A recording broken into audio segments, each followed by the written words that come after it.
You're listening to Trek FM. Want to join in the conversation and share your thoughts on this episode? Join the Babel Conference, our listeners' discussion group on Facebook. Just type BABEL into the Facebook search field, and we look forward to seeing you there. This is Steve Sansweet of Rancho Obi-Wan, and you're listening to the 602 Club.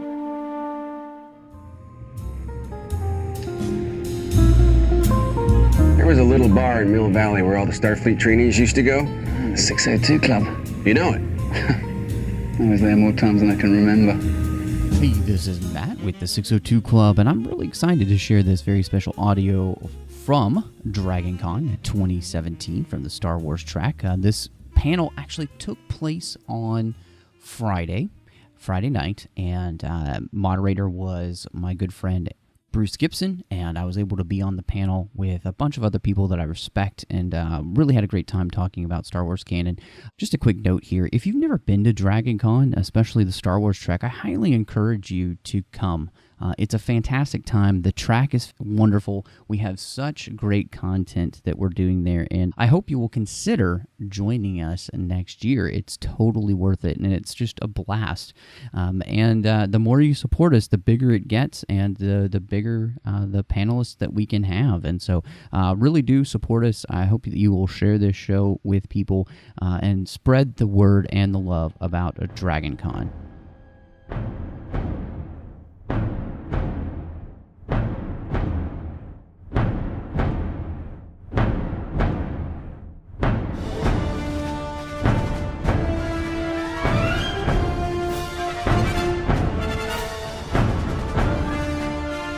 Okay, welcome everyone. Woo! You know what, man? This is Dragoncon, and it's like a 4-day thing, and we have Labor Day, and we don't have to work. At least some of us don't have to. Does anybody have to work anytime this week? No. We're kind of working. We are kind of working up here, but we're doing fun work up here. So this is the Legends to Canon panel for Star Wars. And I think we're going to just jump right into it. Why don't we just quickly introduce ourselves real quick. So I'm Bruce Gibson. I'm on the Star Wars Report as producer and sometimes on the show.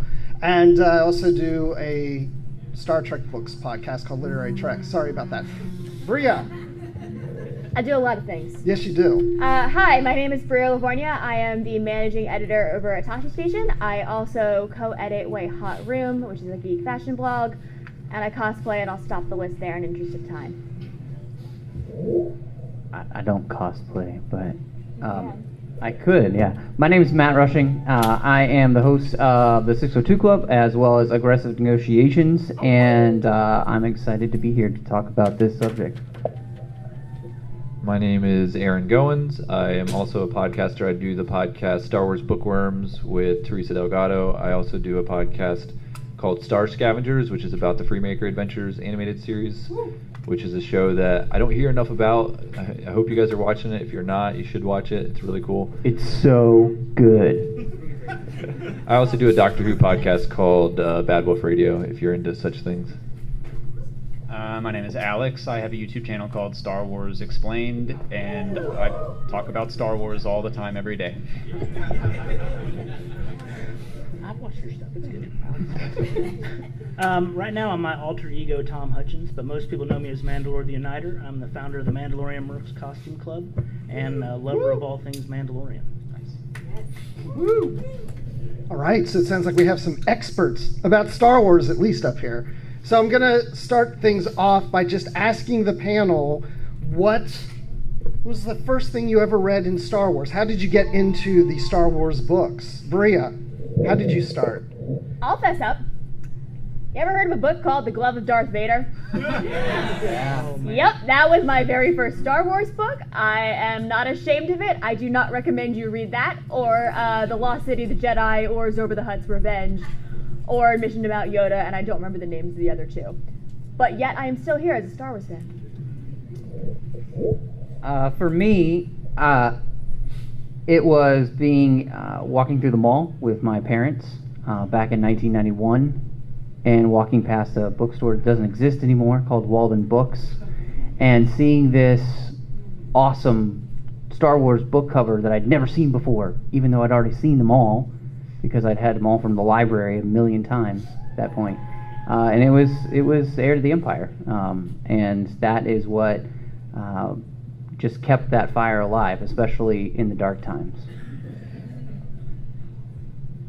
For me, I discovered Star Wars books because of the release of the special edition movies, actually. Kind of in the roll up to that, and then the prequels coming soon after. Just the hype of Star Wars kind of got me excited about learning more about the universe.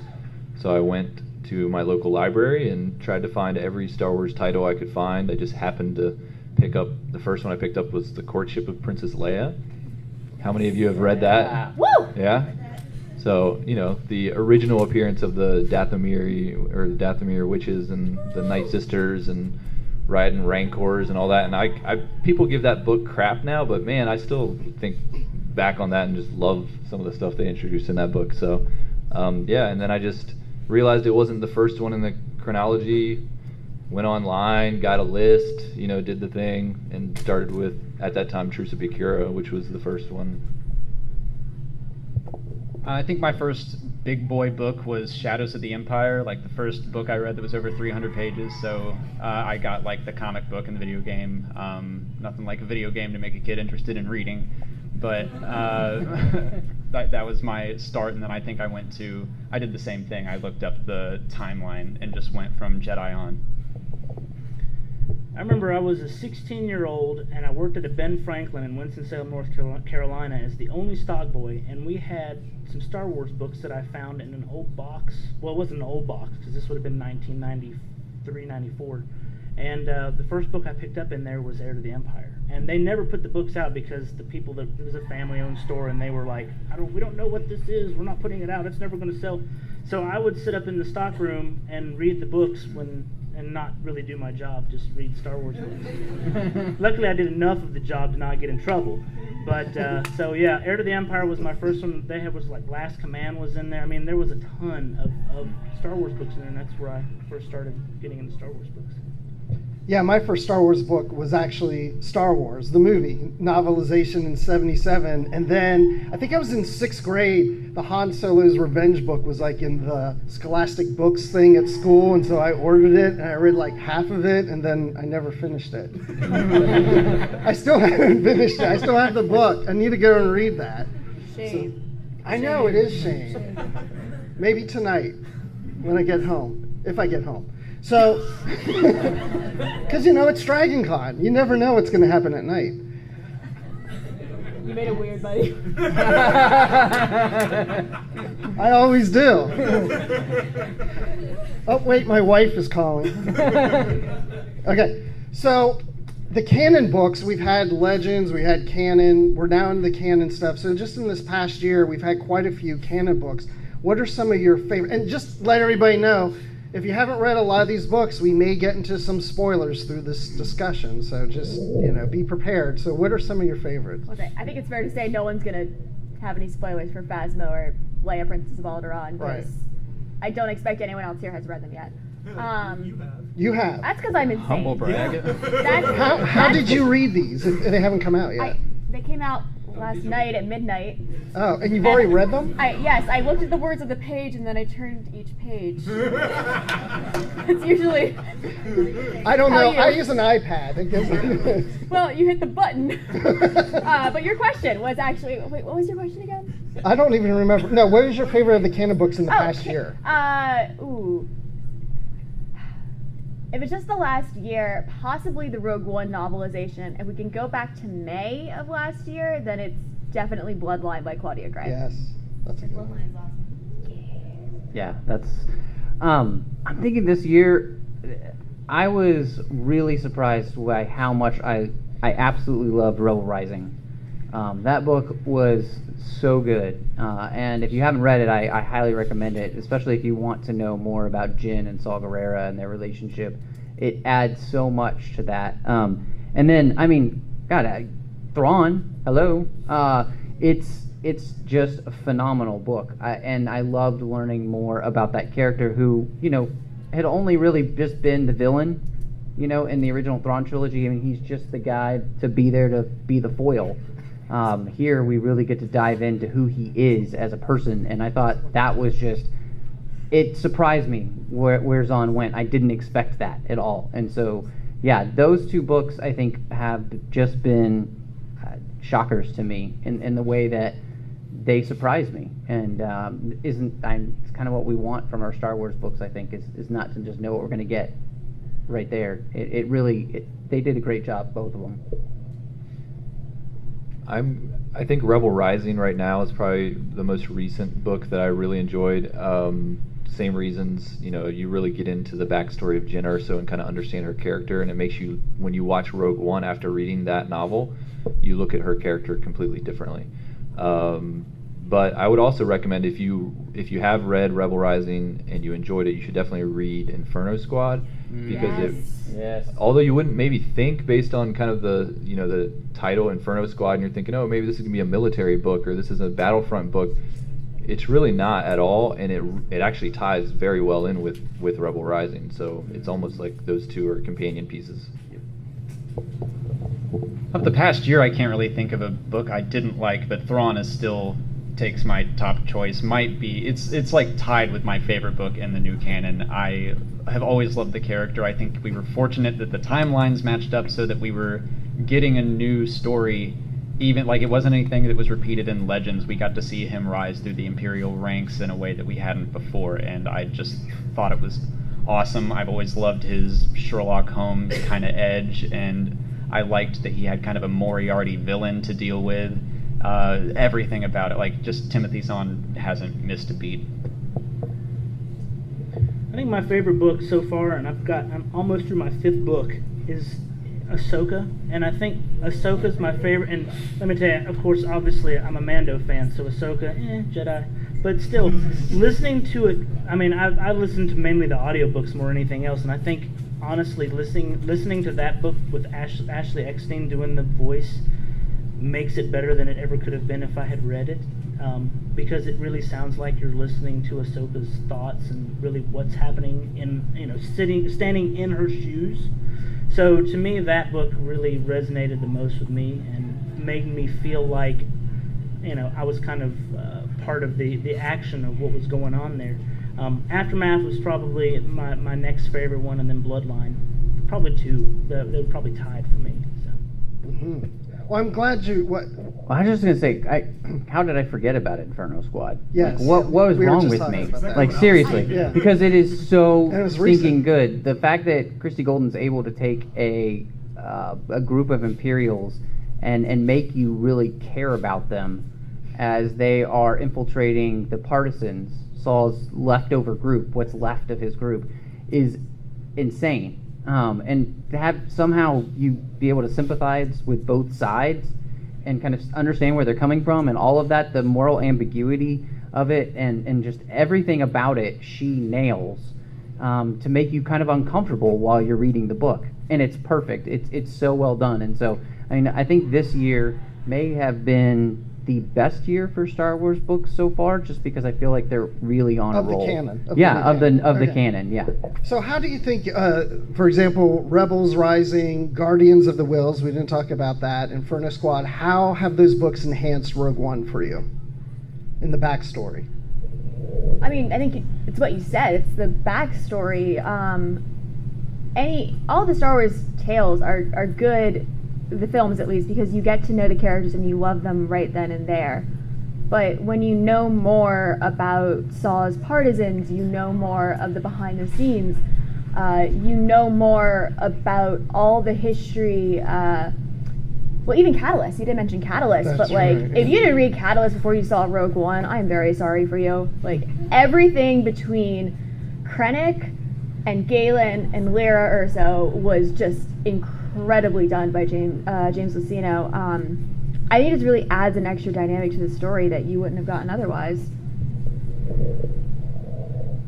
Tie-in fiction when it's done best. Bruce is on Literary Treks. I started that show way back in the day. And in any tie-in fiction, the best thing that it does is to make you watch a film in a different way. And I think that Guardians of the Wills and Inferno Squad and Rebel Rising and Thrawn, all of the Catalyst, all of these books enhance your viewing so that you watch scenes differently. So that first scene of Rogue One, when you see Lyra come out with a blaster and what she says to Krennic, it makes so much more sense why she can't stand this guy, what he's done to their family. You understand all of that, and it adds such a great layer. And of course, Rebel Rising, you understand why Jyn is so angry at Saw, at the rebellion, why she hates it. I mean, just these books alone have, I think, they do what tie-in fiction is supposed to do, is they enhance, they expand the universe in the best possible way. Yeah, I mean, watching Rogue One the first time, I didn't really connect with the character of Jyn very much. Like, my favorite characters were K2SO and Cassian, and Jyn was just, I know she was kind of the main protagonist, but for me, as a viewer, I didn't really connect with her. But after reading this book, and you really get, I'm just talking about Rebel Rising, you get a lot more understanding of why she's the person that she is, and my goodness, like, they put her through the ringer in this book. Really, like, if you haven't read it yet, you definitely need to read it to get an understanding of the character, but she went through some things that were just tragic. And it made me like her character more. It made me dislike Saul much more because of things that happened in the book as well. Yeah, I agree. The exact same point. Like, I liked Rogue One, but I didn't like it as much as The Force Awakens because I just didn't connect with the characters as much. And reading all these books, like, I feel like every time I watch Rogue One, I like it more because I've read another book about another set of characters. I'm like, oh, I feel like I understand you a little better, especially Jyn. Jyn and Saw, I think, got the most benefit from these extra books and stories, but I guess I feel like Rogue One almost has this, like, required reading list for you to really, really appreciate it, but I really have enjoyed every single one of those books. Now I feel like I'm missing out because I haven't read any of those before watching Rogue One, so I'm gonna have to. Catalyst. Seriously, read Catalyst.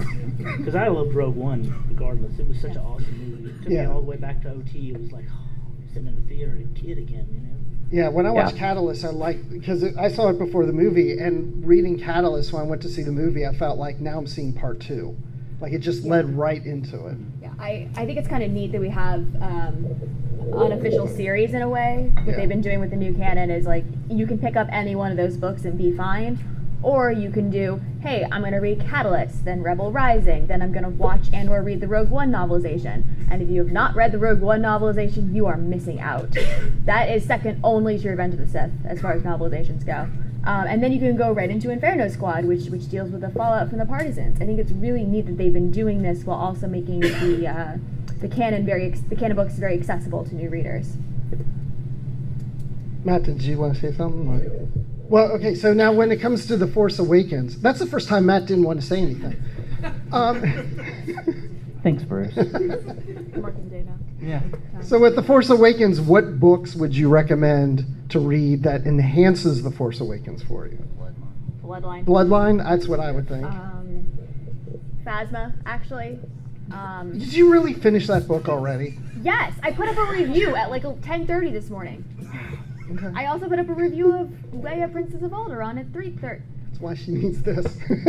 Don't do what I did. It's a bad life choice. But no, I would say Phasma is a good one for it. I will not say why, but I mean, you get more about Phasma. Before the Awakening is another really good one. I think Aaron would back me up on that. Excellent. Am I missing anything? Bloodline? I kind of like all the weird, like, essential guides and all that stuff. I feel like if you're gonna, I know we don't have any of those on our list here, but if you dive into that world of literature, the Force Awakens visual guide is huge. Even like Rey's journal, if you read Rey's journal, there's so much cool information in there. So if you haven't gotten beyond just kind of the novels and the comics, and get into the reference guides, because there's a lot of awesome stuff in there. Poe Dameron. We're forgetting the Poe Dameron comic. Yeah, let's not forget comics. In this Yeah. Too, yeah. Sorry. I would, second Before Awakening, because every single complaint that people had about Rey, about like, well, how does she know how to fly so well, and how does she know how to speak all these languages? Why is she such a good mechanic? Like, it's all explained in that one book. And also, I would say the Tales from a Galaxy Far, Far Away collection of short stories. I always loved like Tales from the Mos Eisley Cantina and Tales from Jabba's Palace, so that's kind of a callback to the Legends days that I really appreciated. I think Shattered Empire, for me, the comic, was fantastic. It is the only time that you see Luke Skywalker before the Last Jedi trailer and the very end of The Force Awakens. And you see him do some pretty cool stuff. It also introduces you to Poe Dameron's parents, and, we learn how he was conceived. So, No. Yeah, we do. He was already born. No, He was 3 years old. No, we on took those Endor. pages out so you no, would we, No, Bria's right. No, thank you. He was already like 3 or 4 years old because there's a reference.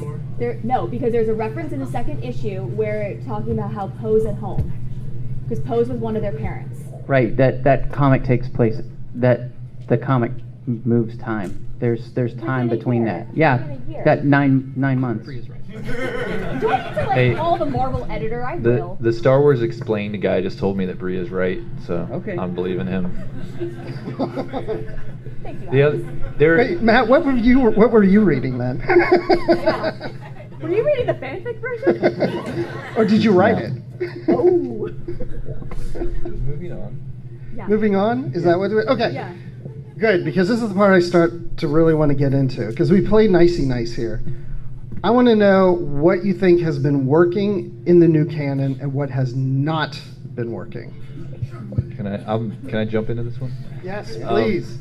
The biggest thing I missed, because I kind of told the story about how I got the list of books and I read them all for the Legends stuff. I was a huge fan of the Legends stuff, and the biggest thing I miss with the new canon is I feel like they're playing it safe and they're staying out of certain areas.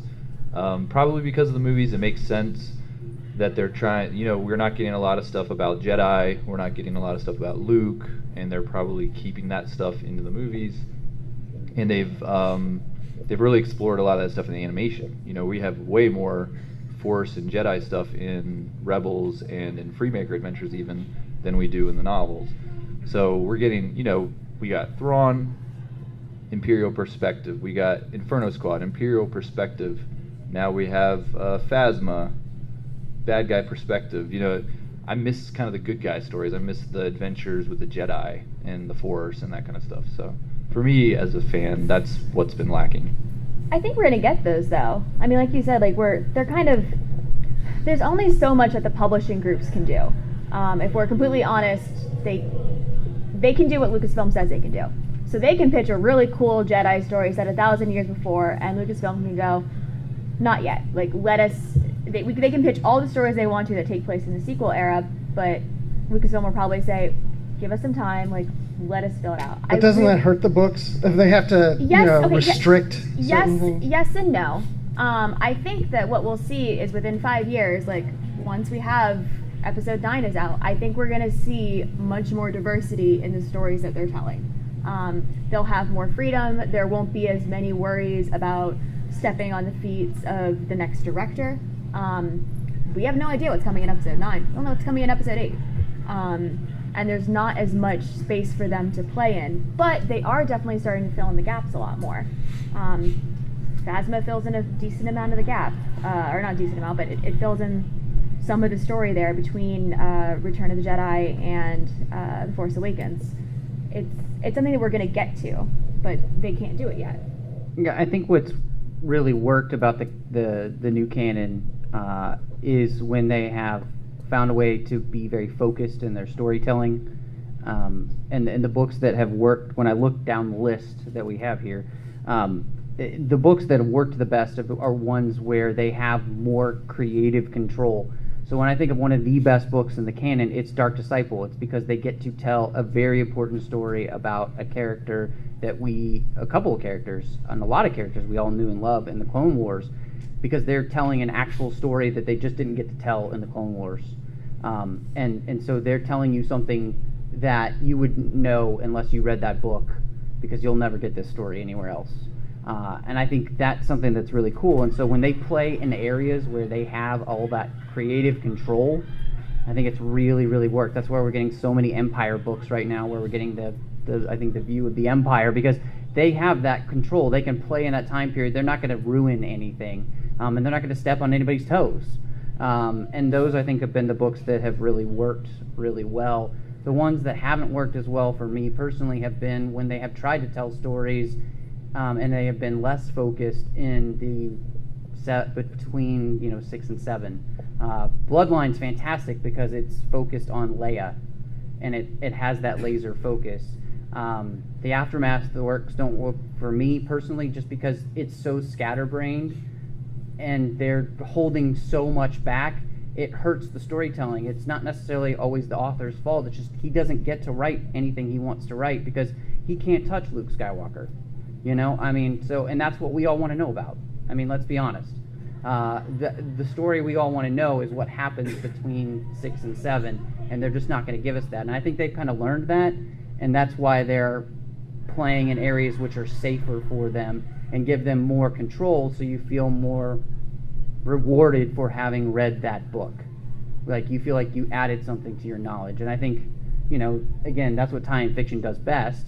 And so once, they finally even know what they're going to do in 9, which they've even admitted, we don't know. They're making it up as they go along. So that's the other thing that's hampered, I think, telling more of those stories. When that's all out, they can start fleshing things out and filling in gaps as tie-in fiction does. So yeah, when it's been best, it fills it in so well that you just feel enhanced, and it's a joy to read. The funniest thing is, I think the weakest book in the canon for me so far has been one of the focus novels, and because Heir to the Jedi, that was the Luke one, right? Well, it's the worst book in the canon. He moves noodles. Yeah. He moves noodles. Yeah, and someone... And the Toodle Fruits. And someone... Well, that I thought was funny. But another woman gets added to, the refrigerator of Luke Skywalker's dead girlfriend. I kind of like they had a girlfriend, though. Okay, but did she have to die again? We saw that in Legends. Eight times. It got to be a running joke, where just Luke, you date Luke, and... So, I think it's just interesting with the comparison. Yeah, you're absolutely right. That's one of those places where it just didn't work because the story just wasn't very good.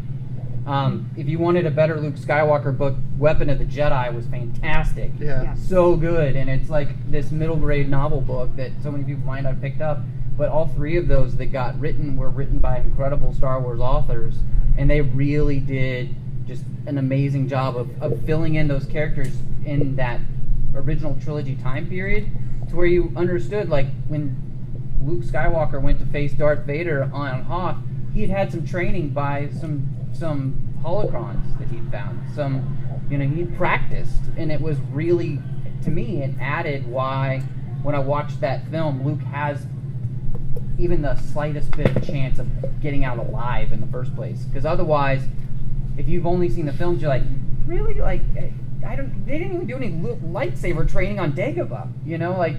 How does Luke know how to do anything against Darth Vader? Yeah, so that book really added something, and it's fantastic.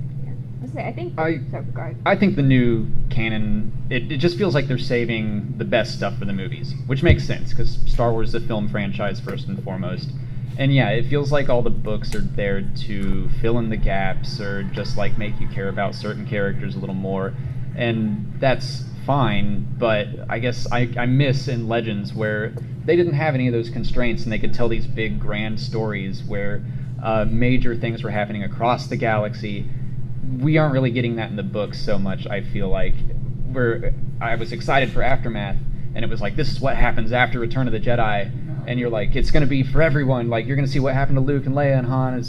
It's just what happened to a few people on this one planet you've never heard of. And I did really like the interludes in that trilogy, but just it doesn't feel like they're as big of a story as Legends had. But I do agree, I think that they're still figuring it out, and after they finish up this first trilogy, they're going to be able to open things up a little bit more. Yeah, I agree with a lot of those points, and I also think too that when you look at some of the other things in Star Wars, and like Rebels, they're actually dropping little hints of Legend stuff in Rebels.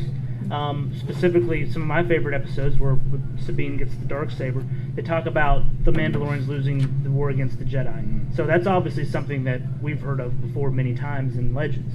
So they're and the Hammerhead corvettes, were taken from Hammerhead cruisers in the Old Republic.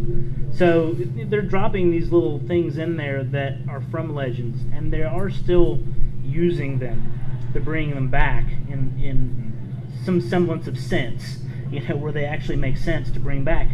But I think that's what really resonates the most with me, is that it's not like they've gotten rid of everything just to create a whole new palette.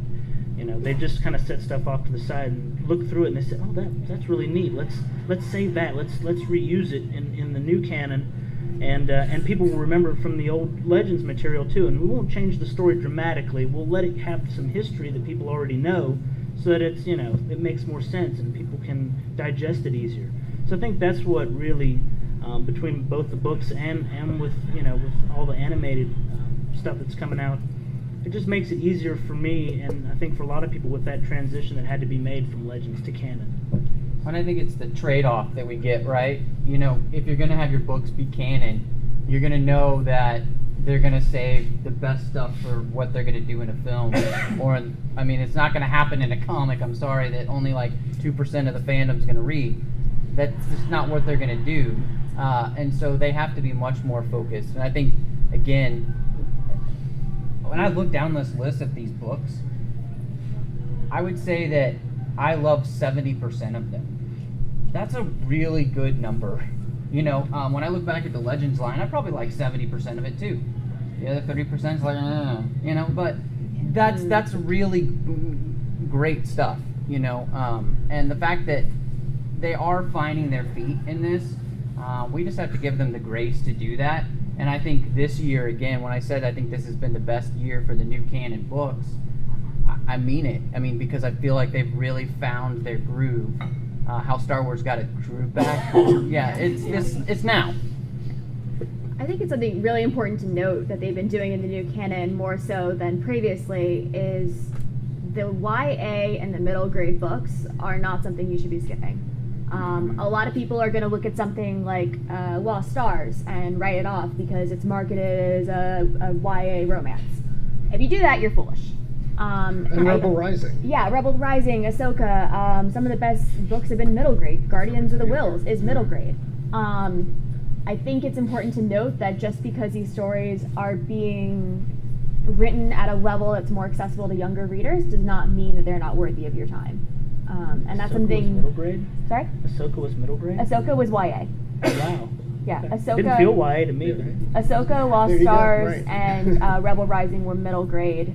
The Leia, Moving Target, and all those were. Well, or no, I I'm sorry. feel I'm sorry. younger now. I'm sorry. Thank I you. rephrased. Those are middle grade. Lost Stars, Ahsoka, and Rebel Rising were YA. Servants of the Empire? Servants of the Empire is middle grade. But no, and that's something that the old canon really didn't do as much. I love the YJK. I will go to war for the Young Jedi Knights books, but they were some of the few middle grade YA books out there, and they weren't. Well, the Jude Watson series, the Jedi Apprentice, and then Jedi Quest. Yeah. Those books are great. You know, they really added so much to the story of like Obi-Wan Kenobi, and then of course of the young Anakin Skywalker. But they were written for kids, but she writes in a way that is just as accessible for adults. And yeah, it's a quick read for an adult, but it's a really fun story. And I think I love that they're also focused on the fact that we can't forget that Star Wars is for kids. I mean, we're all adults here, but Star Wars is for kids. You know, and George said that from the very, very, very beginning. So if you don't like that and that bothers you, then you can take it up with him. Well, I like that you said that because I always felt that when I read the YA or the younger ones for younger audience, to me Star Wars reads better that way because Star Wars movies typically, they are YA in a sense. And so I feel like when I read the more junior books, they seem to flow and feel Star Wars more to me than the more adult ones. Because I think the adults go like a little deeper than the movies, so it doesn't play the same. That's just my opinion. I do think it's funny that the YA books are the ones that have like the more obvious references to sex, as opposed to the adult novels. I think every single YA book has had like, they're doing it. I think that's part of the checklist or It something might be. for YA. Hey, nope, more power to them. So what about, since this is a panel about Legends to Canon, what is it that you love about Legends, and do you like Legends better than Canon at this point? I love both my children equally. Okay. So does Matt, 70% of his children. Yeah. What about you guys down there? What? I think it's too early to tell. Yeah. I've really enjoyed all the Canon stories so far, but like there are still series from Legends. I love the X-Wing books. I love pilots. Like anytime it's just regular soldiers, I'm all for it. So I really love the X-Wing books. I miss having something like that in the new canon where we just follow kind of like a series of books following kind of regular people. I'd love to see that again, but it's too early to tell because like Legends went on for so long that there's a lot of dreck in there, but canon hasn't had really enough time yet to produce anything truly terrible, I don't think. So Enter the Jedi. Even that, like, I could get through it. But I just think it's too early to say either way. Yeah, I mean, there are definitely parts of Legends that I miss that haven't either made it across or won't ever come across. But I kind of like. I mean, I definitely like them both pretty equally. I mean, you know, it's hard to say, oh, I'm going to beat the Legends fan here and just be all Legends this, and you know, because most of what I do was rooted in Legends way back, you know. Right. But you have to kind of evolve. You have to be able to evolve with Star Wars. If you can't evolve with the stories and with the timelines and with the changes that you really ultimately have no decision over getting made, then it quits being fun after that. So you have to find that middle ground and love the Legends for what they were and love the canon for what it is. And that's kind of how you have to look at it. Absolutely. Yeah, I definitely don't want to like pit one against the other, say, oh, one is better than the other. There's so much history with Legends for me, and like there's even nostalgia for me. Like there's so much of it that, like when I read it the first time, I thought it was the best thing ever. But if I went back and read it now, I might think it's not that great anymore. Like I'm almost afraid to reread some of the Legend stuff just because I don't want to ruin it for myself. You should reread The Crystal Star. Crystal Star? It's a good time. I do read that one every week. But some of my favorite stuff, like still to this day, like my favorite Star Wars novel of all time is probably Darth Plagueis. That's a Legends novel.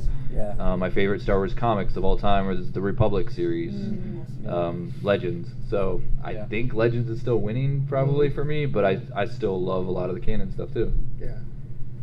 And I hate when it's said, oh, that's a Legends book, it doesn't count anymore. It's just, you have to go into these because they're just good stories. Whether they're canon or not, they're good Star Wars stories. And I will finish Han Solo's Revenge, even though it's not canon. So, but I want to open it up to questions or even comments here at the mic if you want to come up here and state something. I was just going to ask, because we haven't really talked too much, but what has been your impression of the comics that have been coming out? See, we think a lot alike.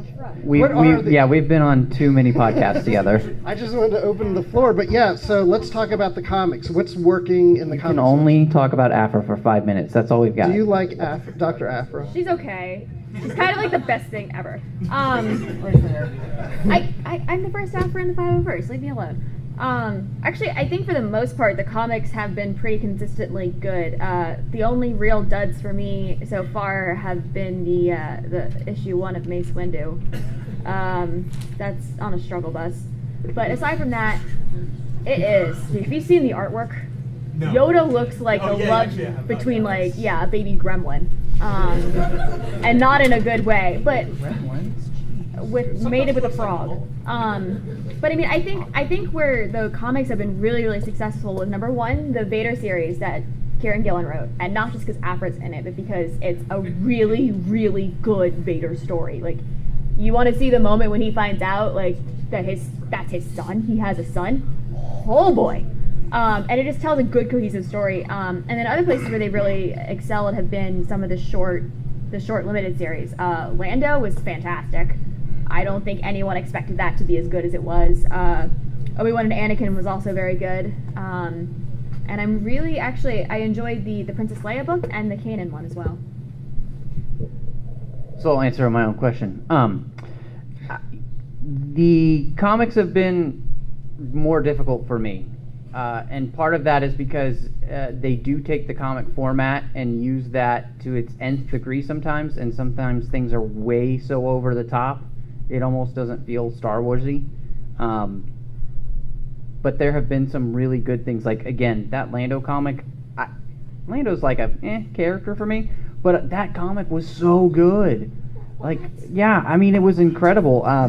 And I do have to say, the only Dark Horse comic that was canon, Son of Dathomir, is still, I think, the best comic that they've done. And again, Shattered Empire for me was the one that really helped set my excitement level for The Force Awakens at a level that I didn't think it could get above. And yeah, I just really love that. And I think, again, when they're more focused in their storytelling, so they kind of know what the run is going to be, instead of kind of leaving it open. Like, for me, the ongoing story in the Star Wars one has been really hard, because there will be some that are kind of good, and then it just this like fluctuation thing. And that's really difficult to make me want to continue on to keep buying them, because they're not cheap either. You know, they're $4.99 a pop, so it's like it's more difficult. I have to say though, I actually liked Mace Windu #1. I thought it was really interesting because to me it actually added something to that character to which I didn't know could be added. It was really interesting watching him struggle through where the Jedi are. See, I was bored. So, I mean, that's fine. Because like for me, the ultimate Mace Windu story is Shatterpoint by Matthew Stover. Like, that is my second favorite Star Wars book of all time. And I read this one, and I was like, okay, Mace, you're gonna go on okay. Oh, that's not stealthy, buddy. But it's only issue 1. Yeah, no, it's only issue 1, and I'm willing to give them the benefit of the doubt, and I'll keep reading it. But for me, that's just been the only thing where I haven't been like, cool. Like, I'm definitely 100% on board yet. But that's just me. Yeah, the Lando comic as well. Just say that I agree. That's one of the better ones that they did. I actually like the Star Wars ongoing series. It's had some pretty cool elements in it. You didn't like the hut with the robotic legs that was a Sith artifact collector. I mean, come on. He's got abs. This is great. That's dope. I mean, I liked the fact that he had all that really cool, all the artifacts and everything that maybe Luke would be able to find later on down the road. But yeah. Yeah. And the Canon comics are really cool. There were some ups and downs in that series, but overall I really liked it. Haven't latched on to Afra yet. I don't know what's wrong with me, because apparently everybody loves her. We're never going to be friends again, Aaron. But I don't. Are we friends now, though, Bria? But honestly, though, I haven't started like her standalone series yet, because we wait to review those on the podcast until they're like collected in trade. Well, we're way behind too, so. But maybe I'll start liking her. Yeah, I mean, Lando's my favorite one, so you all stole that from me. But no, I love Lobot, and I was not expecting that to be such a heavy Lobot story. I really like the new Darth Vader comic. I liked the old Darth Vader comic. I also love Dr. Aphra because I love Indiana Jones, and she's kind of space Indiana Jones, and I love the idea of exploring ancient Star Wars history through the eyes of an archaeologist. That's brilliant. You're my new favorite, Alex. Well, but I was also about to say that I love Gracchus the Hutt. I think that arc was great. Stuart Millman on art is incredible. I love the idea of a Hutt that's like, you know what, I'm not going to be like the rest of them. I'm going to get buff. That's great. It's just as awkward as it sounds. But it's in Millman art. I really, really wish that they had been able to get around to making Son of Dathomir into the Clone Wars itself, and actually made that an animated an arc, because that was such an awesome comic for obvious reasons with me, but just because it really picked up, after those last scenes in the Lawless trilogy, where all you see is Mandalorians fighting each other. And what happened after that? We know there was like a civil war. So it really explained a lot, but it would have explained it in so much better if they had really maybe knocked that into the end of the season 6 that we got on Netflix, or a season 7 or something. But that's really the only comic I've actually read, and I kind of stopped there because I was getting so much messages from people on Facebook like, what does this mean, and what does this mean? I'm like, I didn't write it, dude. I just read it. So. Well, the comics are important because they also tell us how C-3PO gets his red arm, right? Yeah. I'm sorry, I lied. That was the one done. That's the one done. And Han had a wife. Okay, yes. Don't you do Okay, let's go her first. Stand at Star Wars in front of me. I will fight you.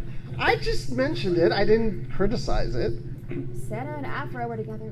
Anyway, let's go to our first person. Just a comment. I just like the way one day I'm reading a Canon comic, and the next night I'm watching Rebels and seeing the reference to the comic that I just read the day before. It just blew my mind. Like, what? So I just hope they do that again. It was the same day. It was the same day. Yeah, which is pretty incredible. That's crazy. This is actually a question for all of you. If you could have one character from any of the new Star Wars canon books appear in The Last Jedi, which character would that be? Ray Sloan. Same, I agree. Mr. Bones? I don't think that'll... Oh, he was in the Poe comic. I kind of want to say Thrawn, but I also really want to see Ray Sloan, because then we would probably get the Eclipse. That's good. I want to see Thrawn. Yeah. I would love to see him somehow have survived, because what Zahn did in the book made him too interesting of a character to get killed off at the end of season 4 of Rebels. So somehow I would love to see him back. Yeah, I've got to agree with you. I think Thrawn would be probably my pick. He's just such an awesome character. And I've actually was able to see an episode of Rebels that's pretty far into season 4, and I know he makes it in a good little way, but I really hope he makes it into something live. But I do want to back up Bria. Ray Sloan, the fact that they built her up so much in the books, the fact that she hasn't been seen anywhere, I don't understand why you've used her so much. Put her in the film, even if it's just in the background, but give her a look that we know, so we can just be like, oh, there she is! I have a theory. It's not a good one, but I won't. That goes into fanfic territory. But I have a question for everyone else on the panel, is what if you pick one Legends character to make the jump, who do we pick? And I will not go first, because my answer is predictable. Is it bad if I'm egotistical and pick myself? No. Okay, I pick me, because I would love to be a canon character. Again. Were you a Legends character? Yeah. Okay. Bounty Hunter Code. You don't count anymore. Yeah, I know. No, I mean, I'm a Star Wars legend. I'm fine with being called a legend. Wait a minute. In which case, I would like to revise my previous answer and say that I think Bria from Twilight Company should make it into the films, because if you're going to answer yourself, I'm going to pick myself for the last one. Might as well. No, okay. Hey.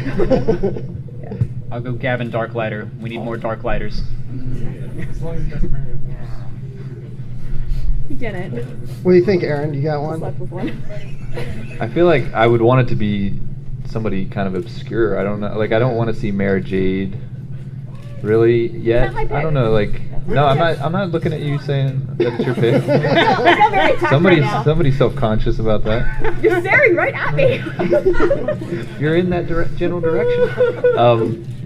I don't know. Like, I think it'd be cool if, like, when we see maybe some flashbacks of Luke training some Jedi before they all get killed by the Knights of Ren, if there was like a guy named Karan Horn or something like that.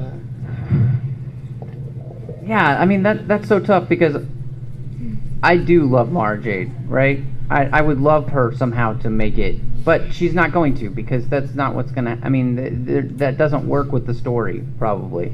And so, who would I want to see? I think somebody like a Kip Duran or Cornhorn, or just somebody that's just referenced enough that they were a student of Luke's. I think that would be the coolest thing, because it's something they can reference, and then it doesn't hurt the story, but it just makes Legends fans be like, yes, they made it, they're canon. Or Han Solo's lost child Jaina shows up out of nowhere and That's kicks what I was Kylo gonna Ren's say. ass. Oh God. I want to see them work that in. That's what I was going to say. I want to see Jaina Solo worked in. They would be really challenging to see that. That would be nice. Wait, I didn't get to answer. I thought you answered. I want to answer my own question. No. Okay, it's either Tycho Selchu, Winter, or Darth Revan as a lady. Because Oh, that's good. Yes. I like that. What about Dash Rendar? Nobody said that. I think he would be awesome. When I saw the YT there in the Rebels episode, I'm like, oh my god. Yeah, Dash Rendar. Dash Rendar. They're gonna put him in Rebels, and then it was a little kid, and I'm like, well. Speaking of kids, Oh. we have a question or a comment or whatever. Captain Yes. Solo. I was wondering if you guys had read the novelizations of A New Hope, Return of the Jedi, and Empire Strikes Back, the ones, So You Want to Be a Jedi, A Princess, a Scoundrel, and a Farm Boy. Yeah, so the ones that like Alex Bracken, the retellings. Yeah. What you thought about those? I thought the one that I only read the one by Alex Bracken, and I thought it was pretty great. It's a nice way to reintroduce the series to younger readers, and I'm just biased because she clearly really, really loves Leia and did a great job writing her. Yeah, I only read the Leia one. I have the other two. They're on my iPad, and I just haven't gotten a chance to get to them with everything else I do. But I thought it like you said, it was really fun, and it was a great way to reimagine the story just from her perspective. Like really get into her head, and all of those scenes where they can really add something to the character of Leia, which I am so excited. Can we just talk about the fact that Claudia Gray just released a book about Leia that I can't wait to read, that Bria's already read, that I hate her for? Yeah. I have a lot of feelings, okay? Don't spoil it. They'll be selling it here. If you come here at 8:30, there is a book launch party for Leia, Princess of Alderaan, and Captain Phasma, and both authors will be here. They'll be selling the books and signing. Get a line early. That was for Riley. Oh. Thanks for the question. Yes. Okay. Anybody else want to weigh in on that? Or okay, let's go to the next.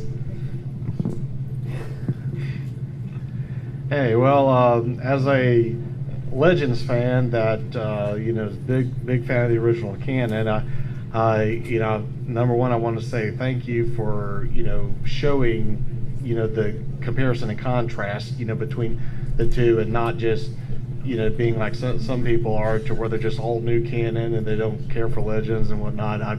It's really refreshing to hear this conversation today. And I'll thank you, because you actually helped me out. I had two questions in my mind. I wasn't too sure which one to ask, and you asking about which Legends character to come over to Canon, that helped me out. I tell you, it worked out really good. Well, I'm a part of some different online communities of Expanding Universe fans, and there's quite a few Expanding Universe fans that even as canon continues, would like to see more Expanding Universe, or at least see certain storylines concluded that were left hanging, such as Dawn of the Jedi, The Force Unleashed, Legacy with Gabe Skywalker, Anya Solo, and all that stuff. So I would just ask each of you, if you were to pick one Legend story that and try to come up with a different one for each person, please. If you agree, that's fine. I can understand that. But just pick a story that it's like it never got finished. It drives you nuts that you don't know how it ended. And it's like, if you look at the timeline of Legends, it's like, well, it kind of interferes with what happens later because you don't know what happened here. What would you like to see finished? I'd like to see Jaina Solo. Yeah, I was gonna say, I was really excited about Sword of the Jedi. Would love to see that, and the connection of what was starting to happen at the end there. I Crucible, no, I don't count that. But everything else that was going on there, there were some missteps, but I was excited about the future at that point. And I really wanted to see Sword of the Jedi happen, and then kind of what was starting to happen, connecting, like Tahiri, they were hinting at that she might have something to do with the Imperial Knights and all that stuff from the Legacy comics, and I kind of want to see all that stuff, finished, but I don't think it's going to happen. Imperial Commando. We need an Imperial Commando 2. Because that one it ended and everything was just left wide open. I feel like that would be a great book for maybe Jason Fry, since he's a Mandalorian fan. He would write that one well. But that'd be really the only book I could see, and it really needs to be done, but they're never going to do it, so I don't even hope for it. But it's a really cool thing that maybe pops in a dream while I'm sleeping one night. But I wake up one morning and there's a copy somewhere. I've always been intrigued by like the ancient history, so I'd like to see Dawn of the Jedi. So like a sequel to that, just to continue how the Jedi Order came to be, like some stories around that. I'd be into that. I'm going to answer this in a slightly different way because they already took the Sword of the Jedi away from me. Which I was so excited about when I was like so pumped. The artwork for it was just like brilliant and everything. And I loved Jaina Solo, especially when she pwned her brother finally. I was just, thank God. Hated that kid. But what I love and is that this isn't just a Legends problem, it's a Clone Wars problem.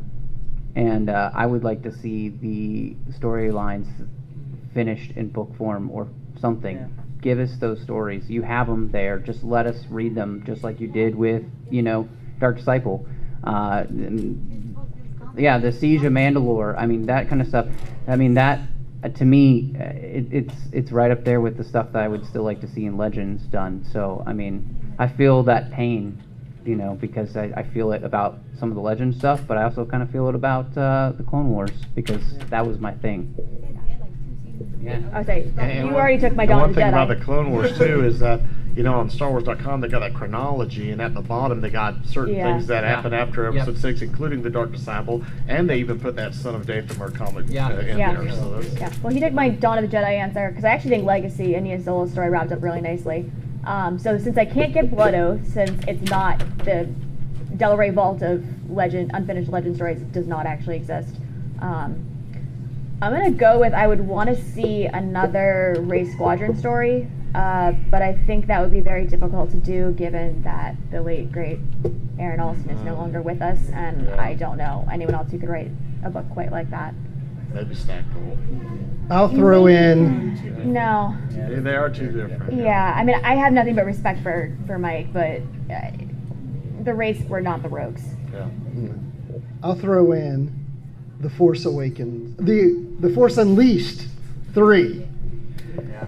Because the second video game or book or comic or whatever ended kind of on a cliffhanger, so I'd like to see that story continue. Actually, what I would like to see is what we were just saying, is like wrapping up these Legends stories. I don't know if they will publish anything new of Legends, but I would like to see them do a book of short stories called like The Stories of Legends, and it's just short story after short story of all these Legends stories all wrapped up by different authors. I think that would be cool. Well, let's place demand. Yes. So, any other comments or questions? Because it's that time to wrap things up. So, any ideas of the future books you'd like to see real quick? Inferno Squad 2. Yes, absolutely. Not only that, but I think once Episode 8 comes out, there's a lot of questions that I have about where does Snoke come from, in the sense of how does he know Leia and Han? Like, they obviously know each other. All that kind of stuff. I really can't wait to see them fill that stuff in. And there's so many questions. I mean, Aftermath leaves you with just like, but. So let's fill that in. Mm-hmm. I'd love for them to start expanding outside of kind of the area that they're in, the eras that they're in. They've been kind of playing in the same eras. I'd love to see them kind of jump back into the Old Republic era and flesh out some of that stuff. Let's explore outside of the original trilogies. I'd like to see much older stuff, but also the end of Thrawn made me hungry for more Chiss stuff. I want to get to the Chiss Ascendancy. Yes. Admiral Aralani is in it again. Like, I want to see what they're up to, what they're fighting, which they're probably going to explore in episodes 8 and 9 maybe, but That's what I want. I want a book about the. Of course. I know, right? The whole panel. It's going to just stand. I want a book about the legend of Tar Vizsla. Oh yeah. Yes. That's what I'd like to see a book on. And that's really the only book it's at the forefront of my mind, so. Very on brand. Sorry. Hey, I've got to be loyal to my own, Lost Stars 2. Lost Stars 2, yeah. I think that would be very popular. Something about Padme Amidala. Yes. Padme. Yes. More, shout some more out. Anybody? Padme What and the else? Handmaiden. Captain Rex after Order 66. Yeah. Very good. What happens to Vera Sophie? Oh, Thank you. yeah. Let's note she's not an Inquisitor. Oh. The Ancient Sith. Darth Bane. Revan. Who's the lady? Well, on that note, Revan as a lady. That's how we're going to end this panel. Thank you all for coming. We've got drawings here. What we got?